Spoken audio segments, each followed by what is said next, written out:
You mentioned that you've got this right-wing electorate that needs to be activated, but again, I'm not super familiar with how your system of governance works, but it does seem like it ain't happening. I mean, how do you actually make it this is the time they're going to activate after all of these failings?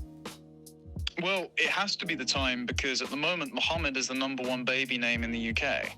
Here's the story from the New York Times. The UK plans to lower the voting age to 16. Here's what we know. The plan has been described as the largest expansion of voting rights in Britain in decades. I think this is a terrible idea. I can't really speak for the UK because honestly, I don't live there and I don't know. So here's what I'm going to do. I'm going to pull in someone who does know, an actual Brit. Connor Tomlinson, he was actually just here. Let's pull him in. Connor, can you hear me? I can hear you, Tim. Finally, the gremlins are out of the way, I hope. All right. So technical difficulty, but Connor Tomlinson, you're a British guy. Hey, they're lowering the voting age to 16 in your country. Why?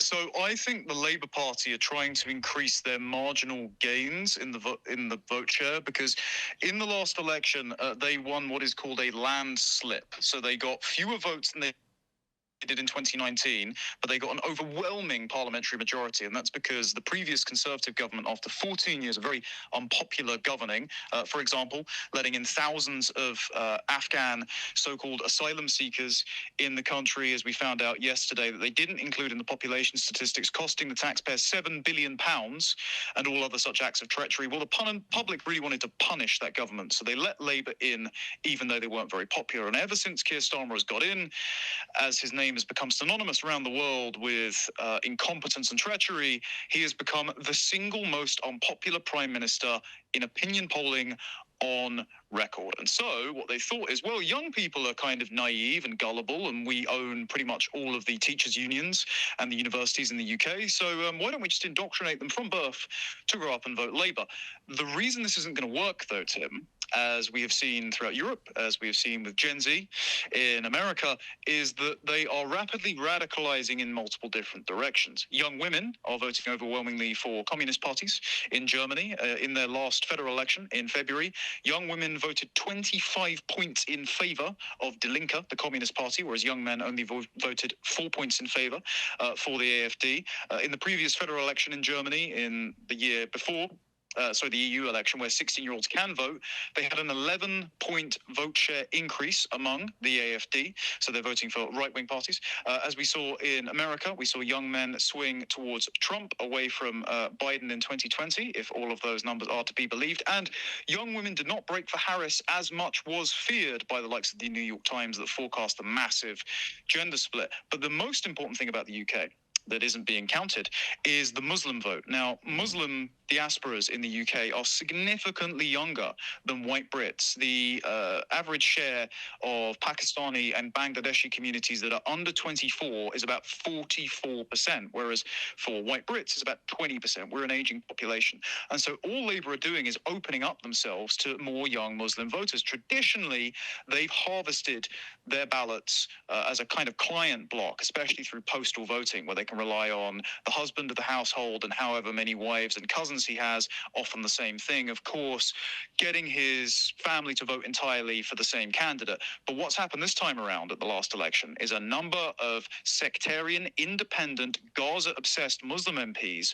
were elected not as Labour candidates, but as independents, by the Muslim vote. And they're now forming a new party under former Labour leader Jeremy Corbyn, who Keir Starmer kicked out of the party for anti-Semitism a few years ago, and a few Labour MPs that have been kicked out. They're jokingly calling it Jezbollah because, of course, Jeremy Corbyn has supported Hamas, Hezbollah, and pretty much all of Britain's enemies. And so what you're going to see is actually this massively backfire for the Labour government, because you're going to see young white British men vote right-wing if they're given a right-wing party, young women vote for Green and Communist parties, and young Muslims vote for the Muslim party. And Labour are going to end up capsizing by 2029.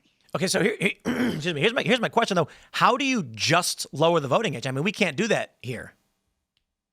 Oh, Parliament is almost entirely sovereign. I mean, it was first lowered to 18. I think it was in 1969 from 21, and they're passing a new elections reform bill. And because of the size of their majority, Parliament could just do basically, as they like. That we don't have the system of, let's say, checks and balances that the US built into its constitution. We ostensibly have that a little bit because Tony Blair introduced the Supreme Court in 2009. But as we know, there's no such thing as a neutral institution. And so the Supreme Court only ever steps in to block things like Brexit. So the Supreme Court probably won't end up challenging this. The other things that are included in this election bill is accepting bank cards as a form of voter ID now. What? Which is going to open up. Yeah, I know, exactly. So it's going to open up the election to even more fraud.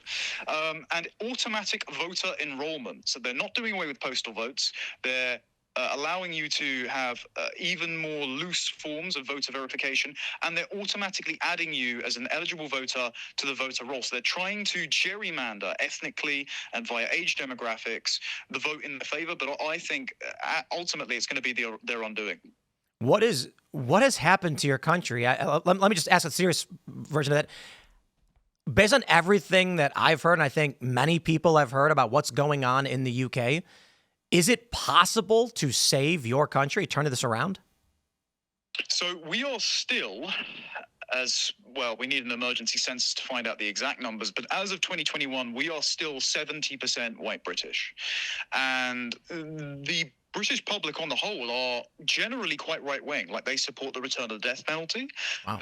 9 in 10 constituencies want immigration lowered to the tens of thousands, and that's when they think that immigration is actually 70,000 rather than at least 700,000 every year. So they're underestimating it by a factor of 10, and they still want immigration restrictions. There are actually a sizable amount of Gen Zers who would sooner vote for Donald Trump than they would for any other British politician. So that shows that there is a latent right-wing electorate that needs to be spoken to on behalf of and tapped into. But the things that we lack are key representation. So for years, we've had Conservative Party politicians talking right and governing very far left. Even Keir Starmer attempted to do that recently with his Island of Strangers speech, which he since denounced. And also, we have a civil service that runs this country. So no matter who the politicians of the day are elected, they can't ever fire the permanent bureaucrats that run the country. I know America has a real problem with its deep state ever since FDR and LBJ and even the Obama administration, but at least you can hire and fire about 20,000 federal employees, and the Trump administration is in the process of still making appointments. In our country, you can't even do that. The prime minister can appoint a few of his cabinet ministers, of course. He can appoint a few advisors in Downing Street. The rest of the country is run by permanent secretaries. Wow. Because Tony Blair, who's kind of like the dark lord of all British politics, in 2010, he and his successor Gordon Brown just vandalized the British Constitution and made Parliament no longer sovereign. They made it subordinate to the permanent deep state government of the civil service, a civil service, by the way, which is larger per capita than communist China. So how we can get control of it, I mean, have a politician, a political party brave enough to actually speak to the values that the British public already hold and not be afraid of being called racist by the media, who would rather see you fail than succeed. Identify and be willing to repeal on day one all of those laws that are getting in your way, fire the bureaucrats, scrap the DEI patronage schemes baked into the civil service, and then just begin mass deporting the millions of illegal migrants that we know are here, and stop importing over 1 million people every single year, 95% of which we have to pay taxes for to subsidize their lifestyles. Wow. And are coming from cultures that are nowhere near proximate to us and are establishing Islamic sectarian ethnic enclaves and electing politicians that care more about Gaza than Great Britain. You know what I think? Give us a history lesson. Isn't the House of Commons relatively new? I mean, relatively, a couple hundred years? No. I mean, it's been around far longer than your country. I think we've got pubs older than America. God bless you guys. I've been to one. I think cool. The best reference point for this is probably using the Bill of Rights of 1689. So after Oliver Cromwell won the English Civil War, decapitated Charles I, deposed the monarchy, and appointed himself Lord Protector, Parliament essentially ended up writing up a Bill of Rights based on the original principles of the Magna Carta, and which served as the eventual inspiration for the Declaration of Independence and the American Constitution. And the idea was that these are the liberties that Englishmen themselves feel they are entitled to, based on history and based on tradition. And this held up for years until about the 20th century. And we had our own version of FDR with the post-war government, with Clement Attlee's government. And what he did was he like FDR introduced Social Security, Clement Attlee introduced the National Health Service. Like FDR and his successors, LBJ introduced the Civil Rights Act. We introduced the Race Relations Act, which made it illegal to have inequalities between ethnic groups, and created the speech offense of inciting racial hatred, which has now been used to lock up people for saying things that the government doesn't like, either online or in person. And they also completely reconfigured the civil service after the Second World War to be quote unquote neutral. So that meant that it wasn't subject to any political party. But of course, if you're going to go into government, you're going to work for the state. Of course, you have values that you're going to bring to bear. So all that meant was the civil service was put outside the scope of criticism by ministers, because if you were seen to be criticizing the civil service, you were seen to be politicizing it, when we all knew it was politicized anyway. So what would be best is if we repeal all of those laws from the 20th century and the 21st century that have distanced us from our ancient rights and liberties as recognized by Magna Carta and as recognized by the Bill of Rights of 1689. And, personally, I would be a fan of repealing also the law that came in shortly after the Bill of 1689, which barred Catholics from ever sitting as monarchs, considering Wow. the established Church of England doesn't really know that it's a church these days. And our king, who could solve this problem but refuses not to, is more interested in hosting Ramadan events on palace property than saving his people from the replacement of their own culture. When did it stop that the king was the absolute? Was that never the case? It was. So Britain is not like continental Europe. We've never really had absolute monarchs. The closest thing we could have had, I think, is Charles I, which is why, not just for religious disputes between Charles possibly marrying a Catholic versus the Puritans in Parliament, but also because of the perception that Charles was impeding on parliamentary sovereignty. That's why the Civil War started. But we've always had a culture of the king having to abide by the laws he sets. Our mutual friend Carl Benjamin has spoken about this example many a time in the old stories of Robin Hood, when the king, the legitimate king, returns to England and disguises himself as one of Robin's band of merry men. When he misses the shot on a hunt, Robin raps him over the head with his bow, and the king doesn't get uppity about this. He doesn't, reprimand Robin despite being a bandit for this. He abides by the laws that he himself has set. This was the point of Magna Carta. It was the barons getting together and saying, King John, you're going outside the remit of a legitimate monarch. We're going to constrain your rule by popular consent. And so we've always had this tradition that the king is meant to abide by the rules he sets, but he does have the power to disband Parliament. And so, hypothetically, and Ian is somewhere sort of shaking at the prospect, I'm sure, but hypothetically, King Charles could march the army down to Parliament and say, you are not serving the British people, you are betraying my subjects, and I'm going to dissolve Parliament until further notice, till we get a handle on these things. But he won't, because King Charles, unfortunately, has been very influential in co-founding the World Economic Forum. He is obsessed with the sun-worshipping climate cult of thinking the atmosphere is going to collapse in on us and usher in a brand, just turn the world into a big fireball. And he is obsessed with fostering what he calls interfaith dialogue, which basically means pushing Christianity out of the public square and amplifying other faiths, particularly Islam. When he obviously was coronated, he is meant to take a vow to be the defender of the faith, the established Church of England, and instead he said he wanted to be defender of the faiths, cementing this post-war modern mythology that diversity built Britain. We've always been a pluralistic nation. That's not the case, and so I wouldn't rely on the king, unfortunately, to defend our ancient rights and liberties any more than I would Parliament. You mentioned these permanent secretaries, and the reason I was asking these questions is Americans make a lot of assumptions about how your country operates, and to be honest, a lot of people don't even know the distinction between Great Britain, the UK, and England. Americans are not very familiar.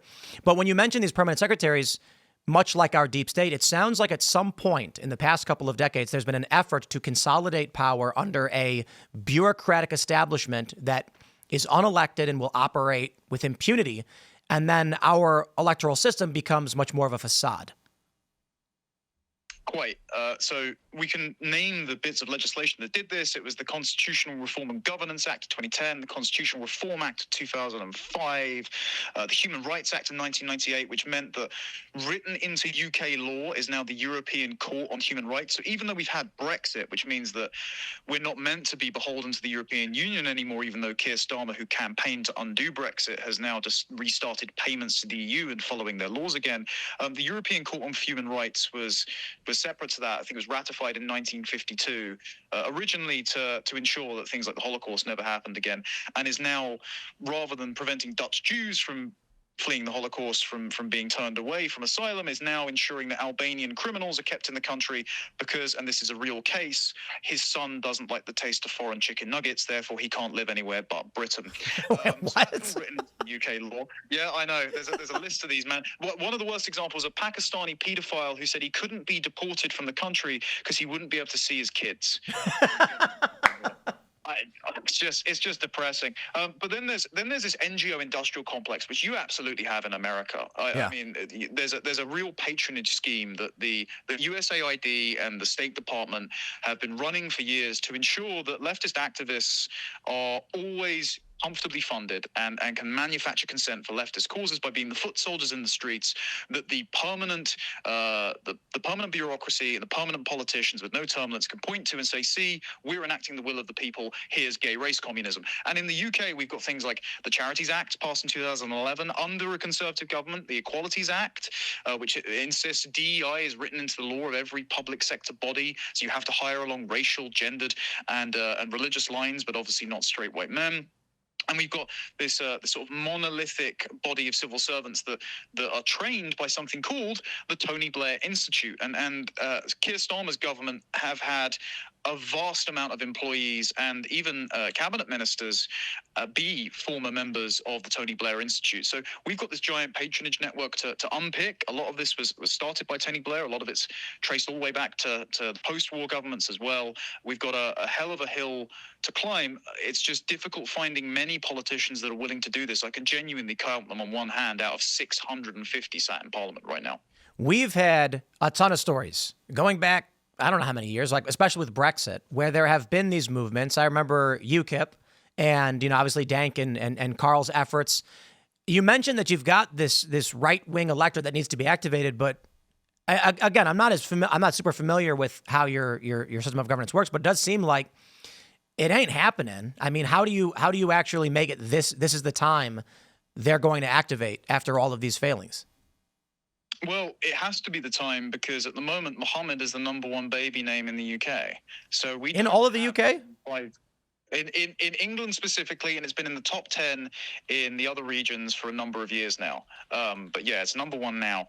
And I know they're not very creative with their spelling over there, so there's a reason. But still, it speaks to a demographic volume that we can't ignore, and we don't have longer than 5 years to fix.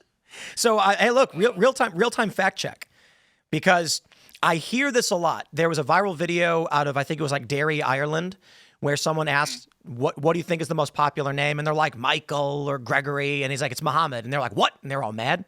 I just did a quick fact check. Among girls, the top name is either Olivia or Amelia. Among boys, it's Muhammad. Really, it really is. It is in 2023 surpassed Noah and Oliver. Wow. So that is a culture shift, man. It's really dire. And looking at, I think it was the ONS data that came out in the last couple of weeks now, the share of babies born to at least the mother being of immigrant heritage is between a third and 40%. So, we're not quite Canada levels, but we're getting there. As far as the reason why right-wing parties haven't grown up, the luxury beliefs and instinctive liberalism strangle the established right wing like Japanese knotweed. Like getting these people to even identify the English as a distinct ethnic and cultural group to whom the state should owe allegiance above all others is impossible. But there is a growing influential online right wing that have a lot of credible faces, and some politicians in the Conservative Party, which should be getting desperate enough now to realize that their strategy hasn't worked for many years, and they are just cratering into obsolescence, have started to pay attention. Robert Jenrick, Nick Timothy, Katie Lamb, but again, there are only 3 or 4, and they're not anywhere near power because the current head of the Conservative Party, a nice woman though I'm sure she is very unpopular and is a first-generation immigrant who, in her first speech in Parliament, campaigned to lift visa caps on students and workers. So she is partially responsible for this situation. As far as the leading party in the polls go, Reform UK at the moment. So yesterday, Nigel Farage, who in recent months, ever since the election, has said mass deportations are a political impossibility and it's not his ambition, has said that if we politically alienate Islam by 2050, we will lose, and has said he is to the left of the country and Robert Jenrick of the Conservatives on migration. Yesterday, I think he's understood, possibly, that this is a really bad strategy and came out and said, we are now committing to deporting every illegal immigrant in Britain. We are now a net negative migration party. And also we are going to ban foreign nationals from receiving benefits. Now, Wow. That's the thinnest possible end of the wedge. It's encouraging messaging, but they've still got no policies to this. But promises are not worth much in politics. I'm happy to hear their Damascene conversion, but I need to know how they're going to do it before I invest in them. The last person to mention is Rupert Lowe, who was the former MP of Reform, one of their first 5, who was kicked out by Reform's Muslim chairman, who he falsely accused Rupert Lowe of making death threats against him, and the police raided Lowe's house, took all his guns. This guy's a 67-year-old granddad with a spotless record. It's utterly inexcusable. And now he is an independent MP. He's not got a party, but he's launched a movement called Restore Britain, which is a sort of a PAC or a pressure group, is probably the closest analogy for America. And they're already promising to bring back the death penalty, to repeal all the speech laws, to conduct mass deportations, and to be net negative on migration. And even if he's not in a party, if he can force the other parties to catch up to him, Britain will be in a much healthier place come 2029. It's wishful thinking, man. I mean, I certainly hope so. But we've seen these videos, right? There was a lady who closed her eyes outside of an abortion clinic and she got arrested. The speech laws in the UK seem it's been going on for how long now? I mean, at least a decade or longer, right? It's been going on quite a bit longer than that. You're referring to Isabel Vaughan Spruce, who, alongside Adam Smith, Connor, are clients of ADF, law firm that I've spoken with and gone to their conferences. They're doing great work. I'm glad, so grateful that Vice President Vance is drawing attention to this. And your State Department, I mean, I've shown them some of the heinous things that have gone on in the UK, and they've been very quick to condemn it. So who would have knew that the American State Department would be doing more to defend British, English liberties than our own governments? But funny times we live in. As far as it goes with those speech laws, I mean, they go all the way back to the late 60s, early 70s with the Race Relations Act. They go back to the 80s under Margaret Thatcher with the Public Order Act and the Malicious Communications Act. They go back to Tony Blair with the Communications Act of 2003. They were passed under the recent Conservative government. They're the ones that put in those buffer zones, which make it illegal to stand outside an abortion clinic praying silently in your head, because it is determined as intimidation, which, as someone actually joked the other day to me, it turns out the British police actually believe in the power of prayer more than Christians themselves, acting like the prayer themselves can stop the abortions, right?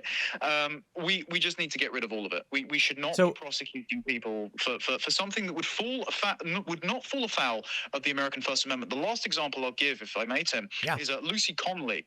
This is a mother, a childminder who lost her child due to medical malpractice, and then has now got a baby girl. Her husband is a Conservative councillor and he's rather unwell.